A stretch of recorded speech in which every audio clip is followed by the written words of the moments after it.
Hello students, आज आपण बघणार आहोत एक्सक्रिशन अँड ऑस्मोरेग्युलेशन मधील पार्ट 2. याआधी लास्ट व्हिडिओमध्ये आपण एक्सक्रिशन अँड एक्सक्रेटरी प्रोडक्ट हा टॉपिक आपण बघितला होता. यानंतर आता यामध्ये आपण पुढचा टॉपिक जो आपण बघणार आहोत तो आहे मोड्स ऑफ एक्सक्रिशन, की ज्याच्यामध्ये on the basis of the nitrogenous waste product, की नायट्रोजनस वेस्ट प्रोडक्टच्या बेसिसवरनं एकूण त्यामध्ये एक्सक्रेशनचे एकूण 3 टाईप्स दिलेले आहेत, ज्यामध्ये अमोनोटेलिझम, युरिओटेलिझम आणि युरिकोटेलिझम. या व्यतिरिक्त यामध्ये पुन्हा अजून 2 दिलेले आहेत तुमच्या माहितीकरता. एक आहे गॉनोटेलिझम आणि दुसरं आहे अमायनोटेलिझम. पण आपल्याला सिलेबसमध्ये फक्त 3च दिलेले आहे: अमोनोटेलिझम, युरिओटेलिझम आणि युरिकोटेलिझम. सगळ्यात पहिला टाईप आपल्याला बघायचा आहे अमोनोटेलिझम. आता what is mean by ammonotelism? शब्दामध्येच दिलेलं आहे. Ammonotelism means the process in which removal of the ammonia as a nitrogenous waste product, की नायट्रोजनस वेस्ट प्रोडक्ट म्हणून त्यामधनं काय एलिमिनेट केला जातो? अमोनिया एलिमिनेट केला जातो. त्या प्रोसेसला अमोनोटेलिझम म्हणतात. And such type of the animals, आणि ज्या ॲनिमल्समध्ये as a nitrogenous waste product म्हणून अमोनिया एलिमिनेट केला जातो अशा ॲनिमल्सला म्हणतात अमोनोटेलिक ॲनिमल. कोणते ॲनिमल्स? Ammonotelic animals. आता बघा, यामध्ये अमोनिया जो आहे हा अमोनिया हायली टॉक्सिक असतो आणि हायली टॉक्सिक असल्यामुळे आपण त्याला जास्त काळ आपल्या बॉडीमध्ये आपण त्याला ठेवू शकत नाही, आणि म्हणून या अमोनियाचं कन्व्हर्शन हे एकतर इमिजिएटली करावं लागतं किंवा या अमोनियाचं कन्व्हर्सेशन लेस टॉक्सिक सबस्टन्समध्ये केलं जातं. पण जे अमोनोटेलिक ॲनिमल्स आहेत या अमोनोटेलिक ॲनिमल्समध्ये सुद्धा अमोनिया हा हायली टॉक्सिक असतो and it is soluble in water, की वॉटरमध्ये तो कसा असं सोल्युबल असतो. So it needs a large quantity of water to dilute and reduce its toxicity. आणि त्याच्यामुळे याला भरपूर प्रमाणामध्ये पाणी आवश्यक असतं त्याला डायल्यूट होण्यासाठी आणि त्याची जी टॉक्झिसिटी आहे ही टॉक्झिसिटी रिड्यूस करण्यासाठी. जनरली अमोनिया जो आहे तो बेसिक नेचर असतं, त्याचं जे नेचर आहे बेसिक असतं and hence it disturb the pH of the body if it retain. जर बॉडीमध्ये जो जास्त काळ राहिला तर बॉडीची जी काही पीएच असेल ती पीएच काय करतो? तो डिस्टर्ब करतो आणि त्याच्यामुळे आपण त्याला जास्त काळ काय करू शकत नाही? बॉडीमध्ये स्टोअर करू शकत नाही आणि इमिजिएटली त्याला काय केलं जातं? रिमूव्ह केलं जातं, इलिमिनेट केलं जातं. आता जसं वॉटरमध्ये म्हणजे हायली टॉक्सिक असतो आणि त्याच्यामुळे आपण त्याला इमिजिएटली आपण डिझॉल्व करतो किंवा डायल्यूट करतो. तर याच्यामध्ये साधारणतः जर आपल्याला 1 ग्रॅम अमोनिया जर आपल्याला त्या ठिकाणी इलिमिनेट करायचं असेल तर 1 ग्रॅम अमोनिया इलिमिनेट करण्यासाठी 300 to 500 ml of water is required, की 300 ते 500 ml पाणी त्या ठिकाणी आवश्यक असतं. कशासाठी? 1 gram ammonia needs 300 to 500 ml of water for the elimination. म्हणजेच 1 ग्रॅम जर अमोनिया जर आपल्याला इलिमिनेट करायचं असेल तर त्याकरता 300 to 500 ml ऑफ वॉटर हे आवश्यक असतं. तर यामध्ये अमोनोटेलिझममध्ये अमोनिया जो आहे हा अमोनिया ज्या मेथडच्या थ्रू आपण इलिमिनेट करतो त्याला here the elimination of the ammonia through the simple diffusion method. कोणत्या मेथडच्या थ्रू? सिम्पल डिफ्युजन, जे तुम्हाला MCQs मध्ये विचारलं जाऊ शकतं या ठिकाणी. Here the ammonia is eliminated by, तुम्हाला ऑप्शन दिलेले राहतील त्यामध्ये. तर अमोनियाचं इलिमिनेशन जे आहे हे सिम्पल डिफ्युजन मेथडनी होतं. आता यामध्ये काही अमोनोटेलिक जे ॲनिमल्स आहेत की ज्या ॲनिमल्समध्ये आपल्याला या टाईपचं आपल्याला मोड्स ऑफ एक्सक्रेशन आढळून येतं, त्यामध्ये काही ॲक्वॅटिक इन्व्हर्टिब्रेट्स आहेत की ज्या ॲक्वॅटिक इन्व्हर्टिब्रेट्समध्ये आपल्याला अमोनोटेलिझम हा फॉर्म आढळून येतो. त्याचबरोबर बोनी फिशेस आहेत, ॲक्वॅटिक लार्वल ॲम्फिबियन्स आहे, म्हणजे ॲम्फिबियन्समध्ये सुद्धा लार्वल स्टेजमध्ये जेव्हा असतो, जसं का फ्रॉग जेव्हा लार्वल स्टेजमध्ये असतो तेव्हा तो पाण्यामध्ये असतो, तेव्हा तो अमोनोटेलिक फॉर्ममध्ये असतो. पण जेव्हा तो टेरेस्ट्रियल म्हणजे ॲडल्ट फॉर्ममध्ये येतो तेव्हा आपण त्याला म्हणत नाही की तो अमोनोटेलिक असतो. तर जेव्हा तो ॲडल्ट फॉर्ममध्ये असतो तेव्हा तो युरिओटेलिक असतो. म्हणजे कोणत्या फॉर्ममध्ये असतो? युरिओटेलिझम असतो. युरिओटेलिक ॲनिमल्स आपण त्याला म्हणू. तर याच्यामध्ये अमोनोटेलिझम जे आहे, here the ammonotelism is a energy saving mechanism. आपण याला एनर्जी सेव्हिंग मेकॅनिझम म्हटलेलं आहे. का म्हटलेलं आहे? कारण की यामध्ये त्याला फक्त पाण्याची गरज असते, एनर्जीची गरज नसते. की जे आपण युरिओटेलिझममध्ये आपण बघणार आहोत की युरिओटेलिझममध्ये जर आपल्याला 1 युरिया मॉलिक्यूल जर त्या ठिकाणी प्रोड्यूस करायचं असेल तर त्याला एनर्जीची गरज असते. म्हणजे त्याच्याकरता त्याला 3 ATP मॉलिक्यूल्स यूज करावे लागतात for the production of the 1 molecule of urea. की युरियाच्या एका मॉलिक्यूलचं प्रोडक्शन करण्यासाठी एकूण 3 ATP मॉलिक्यूलची त्याला गरज भासते. परंतु याच्या अपोजिट अमोनोटेलिझमचं आहे की अमोनोटेलिझम जे आहे it is a energy saving mechanism. हे झालं आता अमोनोटेलिझमचं. आता याच्यानंतरचा नेक्स्ट फॉर्म जो आहे तो आहे युरिओटेलिझम. याच्यामध्ये सुद्धा शब्दात दिलेले आहे ureotelism means that is a ureo means urea means the process in which removal or the elimination of the nitrogenous waste product in the form of urea. की ज्या प्रोसेसमध्ये नायट्रोजनस वेस्ट प्रोडक्ट म्हणून युरिया इलिमिनेट केला जातो त्याला आपण युरिओटेलिझम म्हणतात. आणि ज्या ॲनिमल्समध्ये युरिया हा इलिमिनेट केला जातो अशा ॲनिमल्सला युरिओटेलिक ॲनिमल्स म्हणतात, which is called as the ureotelic animals. आता बघा यामध्ये जसं आता अमोनोटेलिझम मध्ये अमोनिया हा हायली टॉक्सिक असतो आणि जास्त त्याच्यामुळे आपण त्याला जास्त काळ बॉडीमध्ये आपण स्टोअर करू शकत नाही आणि इमिजिएटली आपण त्याला काय करतो इलिमिनेट करतो, रिमूव्ह करतो. परंतु यामध्ये युरिओटेलिझम मध्ये युरिया जो आहे हा कसा असतो लेस टॉक्सिक असतो आणि लेस टॉक्सिक असल्यामुळे यामध्ये युरिया जो आहे हा युरिया इलिमिनेट करण्यासाठी आपल्याला जे काही वॉटर आहे हे सुद्धा आपल्याला कसं लागेल less quantity of water means here the less water soluble आहे.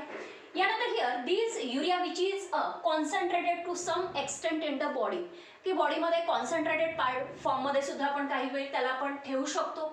Due to this it requires a less water for the elimination. म्हणजे जास्त काळ आपण युरिया जो आहे हा बॉडीमध्ये कॉन्सन्ट्रेटेड फॉर्ममध्ये राहू शकतो कारण की याच युरियाला या ठिकाणी कमी प्रमाणामध्ये त्याला पाणी लागतं कशासाठी for the elimination. So it requires a less water for the elimination. तर फॉर एक्झाम्पल जसं दिलेलं आहे की 1 ग्रॅम जर आपल्याला युरिया इलिमिनेट करायचा असेल म्हणजे for the removal of 1 gram of urea it requires 50 ml of water. म्हणजे 1 ग्रॅम युरिया इलिमिनेट करण्यासाठी रिमूव्ह करण्यासाठी 50 ml पाण्याची गरज असते. जसं अमोनियाचं आपण बघितलं की 1 ग्रॅम अमोनिया इलिमिनेट करण्यासाठी त्याला पाणी कसं लागते जास्त प्रमाणामध्ये म्हणजेच 300 to 500 ml. Here this ammonia. आता यामध्ये युरियामध्ये जर आपण बघितलं तर युरिया जो आहे या युरियाचं फॉर्मेशन जे आहे हे सगळ्यात पहिल्यांदा अमोनियापासून होतं. म्हणजे here the conversion of ammonia convert the ammonia to urea की जो अमोनिया आहे तो अमोनिया कशामध्ये कन्वर्ट होतो युरियामध्ये होतो in the liver by the ornithine cycle or the urea cycle. की ऑर्निथाइन किंवा युरिया सायकलच्या द्वारे जो काही अमोनिया आहे कारण की अमोनिया हायली टॉक्सिक असतो आणि त्याच्यामुळे आपल्या बॉडीमध्ये आपण त्याला जास्त काळ ठेवू शकत नाही म्हणून या अमोनियाचं रूपांतर हे कशामध्ये होतं लेस टॉक्सिक सबस्टन्समध्ये म्हणजेच युरियामध्ये होतं आणि ज्या सायकलच्या थ्रू होतं त्याला म्हणतात ornithine or the urea cycle.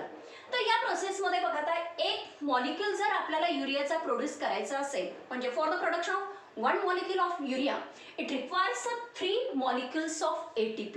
की ATP चे एकूण किती मॉलिक्युल्स लागतात 3 molecules. Means here the 3 molecules of the ATP are used to produce a 1 molecule of urea. हे खूप महत्त्वाचं आहे MCQच्या दृष्टिकोनातून CETच्या दृष्टिकोनातून की here the 3 ATP molecules are used to produce the 1 molecule of urea. Here the ureotelism which can be seen in the terrestrial animals की यामध्ये ureotelism जो फॉर्म आहे हा काही टेरेस्ट्रियल ॲनिमल्समध्ये लाईक अ फ्रॉग कारण की लार्वल स्टेजमध्ये जेव्हा असतो तेव्हा तो अमोनोटेलिक फॉर्ममध्ये असतो अमोनोटेलिझम असतो आणि टेरेस्ट्रियल फॉर्ममध्ये म्हणजे यामध्ये जेव्हा तो ॲडल्ट फॉर्म असतो फ्रॉग तर तो कोणता आहे ureotelism means it excrete the or eliminate the urea. त्यानंतर mammals means that is include the human beings. Then cartilaginous fishes like the shark and the ray fish and aquatic reptiles. म्हणजे aquatic reptile जे आहे हे aquatic reptiles कोणत्या फॉर्ममध्ये असतात युरिओटेलिझममध्ये असतात. तर हे झालं आता युरिओटेलिझमचं. यानंतरचा तिसरा जो फॉर्म आहे तो आहे uricotelism. Uricotelism means the process in which the nitrogenous product is eliminated as a uric acid. की ज्याच्यामध्ये ज्या प्रोसेसमध्ये नायट्रोजनस प्रोडक्ट म्हणून युरिक ॲसिड हा इलिमिनेट केला जातो. The process in which the elimination of the uric acid as a nitrogenous waste product or the process in which the uric acid is eliminated as a nitrogenous waste product that is called as the uricotelism. Urico means uric acid की ज्या प्रोसेसमध्ये nitrogenous waste product म्हणून काय eliminate केलं जातं uric acid त्या प्रोसेसला काय म्हणतात युरिकोटेलिझम म्हणतात. आणि जे ॲनिमल्स युरिक ॲसिड इलिमिनेट करतात अशा ॲनिमल्सला म्हणतात युरिकोटेलिक ॲनिमल्स. युरिकोटेलिक ॲनिमल्स. पहा तर यामध्ये युरिकोटेलिझममध्ये युरिक ॲसिड जो आहे तो लिस्ट टॉक्सिक असतो आणि लिस्ट टॉक्सिक असल्यामुळे here it is list soluble in water, की ज्यामध्ये एकतर पाणी लागेल त्यासाठी सोल्युबल होण्यासाठी तर अतिशय कमी प्रमाणामध्ये किंवा पाण्याची गरजही त्या ठिकाणी भासणार नाही. तर here it is list soluble in water. 3 याच्यामध्ये जर आपण बघितलं तर यामध्ये जर अमोनोटेलिझम जर बघितलं तर अमोनियाला त्या ठिकाणी सोल्युबल होण्यासाठी it requires a large quantity of water. त्यानंतर युरियोटेलिझममध्ये जर बघितलं तर it requires a less water, की त्याला अतिशय कमी प्रमाणामध्ये पाणी लागतं. आणि तिसरा जर फॉर्म आपण बघितला uricotelism, it requires a least soluble in water means it needs a least quantity of water. त्यानंतर here these ammonia which can be retained in the body for sometimes in a concentrated form. आता तो list soluble आहे आणि list soluble असल्यामुळे uric acid जो आहे हा concentrated form मध्ये सुद्धा बॉडीमध्ये काही काळ राहू शकतो.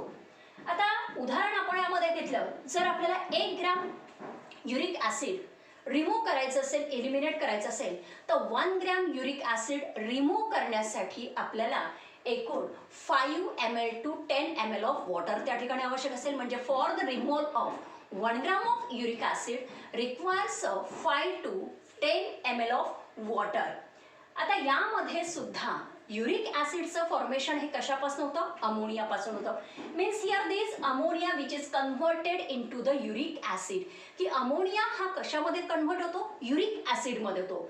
आणि ज्या पाथवेच्या थ्रू होतो त्या पाथवेला म्हणतात inosinic acid pathway in the liver of birds, की बर्डच्या लिव्हरमध्ये. म्हणजे एक लक्षात ठेवायचं की यामध्ये हे जे काही कन्व्हर्सेशन होत आहे अमोनियाचं युरियामध्ये, अमोनियाचं युरिक ॲसिडमध्ये, तर हे कन्व्हर्सेशन कुठे होत आहे? लिव्हरमध्ये. हे सुद्धा लक्षात ठेवायचं आपल्याला की हे सगळं कन्व्हर्सेशन जे आहे अमोनियाचं कन्व्हर्सेशन हे कुठे होतं? लिव्हरमध्ये होतं.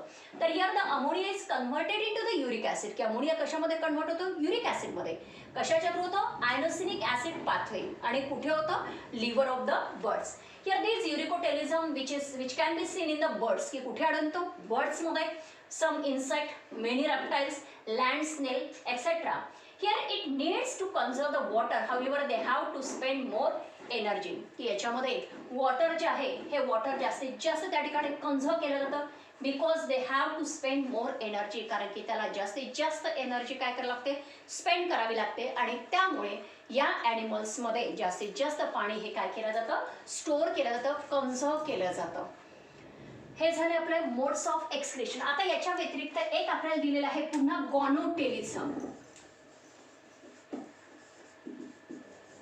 गॉनोटेलिझम ज्यामध्ये सीईटीच्या दृष्टिकोनातून महत्त्वाचं आहे की guanotelism means the process in which the elimination of the guanine, की ज्या प्रोसेसमध्ये गॉनाइन जो आहे, जो प्युरिक बेस आहे गॉनाइन, हा गॉनाइन काय केला जातो? एलिमिनेट केला जातो.